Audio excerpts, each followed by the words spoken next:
I am Tresden James. Meaningless. Meaningless. Everything is meaningless.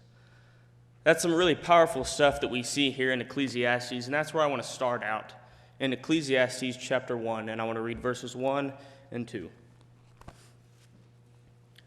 The words of the teacher, a son of David, king in Jerusalem. Meaningless, meaningless, says the teacher, utterly meaningless. Everything is meaningless. He goes on to talk about how specifically everything is meaningless. How labor is meaningless. How the sunrise and the sunset is meaningless. He talks about how the wind blows to the north and then the wind blows to the south and how it's meaningless. He talks about how the streams continue to flow in the ocean and into the seas, but the seas never fill. It is meaningless. It's all just a repetitive cycle. Nothing is new. Nothing is productive. He even talks about wisdom and knowledge. You gain it. You have it. But it's meaningless. He has gained all these things, but it's all useless. His life is so repetitive and melancholy. There's always more to get. There's always more to him to achieve, but it's never fulfilled because there's always more that he could get. We try to chase ourselves. We try to chase something, and we try to chase things to make us happy, make us fulfilled, and it doesn't work. The actual original word for in the scripture where it says meaningless, the actual original word there was hevel. Hevel, hevel, everything is hevel. And the actual meaning of hevel is vapor, diminishing. And so he's talking about how all the time he sees these things that are within his grasp, he can finally have all the money, and he goes out and reaches it, and it's almost like a vapor, like a smoke. He sees it. It's right there in front of his grasp, and as soon as he puts his hands around it, he opens it, and it's gone. It's meaningless. We try to hold on to it. We try to fulfill it, and we try to fulfill our needs and our wants, but it doesn't work. If you will, turn to chapter 2, and I want to read verses 10 and 11. I denied myself of nothing my eyes desired. I refused my heart no pleasure. My heart took delight in all my work, and this was the reward for all my labor. Yet when I surveyed all that my hands had done and what I had toiled to achieve, everything was meaningless, a chasing after the wind. Nothing was gained under the sun. So, Mason's already talked about the word succulent, and I figured, I guess this is the time where I can tie that in. In our lives, we're kind of going through the same thing that Solomon's going through. He's gaining all these things, but it's just bland. It's got no flavor. It's boring. It's like a McDonald's cheeseburger. You're like, okay, yay, that again.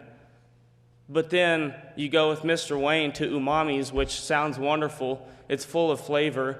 It's succulent, which means juicy and flavorful.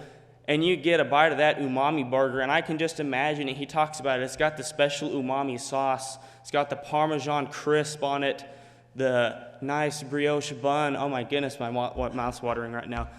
Okay, sorry. We can get to lunch later. I'm sorry. But yeah, we have all this stuff that we can, these other things that we can have, but we keep on focusing on all these earthly things, all these things that are meaningless. So now I kind of want to turn and I want to look at how we can keep from living this life of meaningless. If you will, turn to chapter 4. We'll read verses 7 and 12. Chapter 4, verses 7 through 12. Again, I saw something meaningless under the sun. There was a man all alone. He had neither son nor brother. There was no end to his toil. Yet his eyes were not content with his wealth.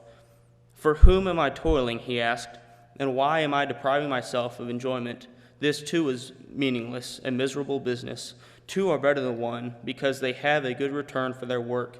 If one falls down, his friend can help him up, but pity the man who falls and has no one to help him up. Also, if two lie down together, they will keep warm. But how can one keep warm alone? Though one may be overpowered, two can defend themselves. A cord of 3 strands is not quickly broken. So we see he is alone.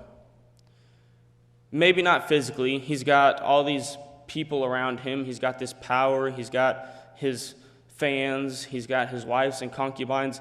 But emotionally and spiritually, he is alone. And we can see how we can turn from that. And we can keep from being alone. And we don't have to be pulled away from people. In chapter 12, verses 13 and 14, it says, "Now all has been heard. Here is the conclusion of the matter. Fear God and keep his commandments, for this is the whole duty of man. For God will bring every deed into judgment, including every hidden thing, whether it is good or evil." Love God and keep his commandments. We need to strive for him to get the real goal that is set before us. Last thing I want to say is in Song of Songs, chapter 1, verse 4, where the beloved says to her lover, "Take me away with you, let us hurry. Let the king bring me into his chambers." The chambers of Jesus Christ, our King, that we can meet him is through prayer. The way that we bring ourselves into Jesus Christ's chamber here on earth is through prayer. And so, if we don't want to live this life of meaningless, if we don't want to live this life of being alone, surround yourself with people, love people, serve other people around you, and surround yourself with God. Let yourself go into his chambers. Be with God in prayer and be with others in service. Thank you.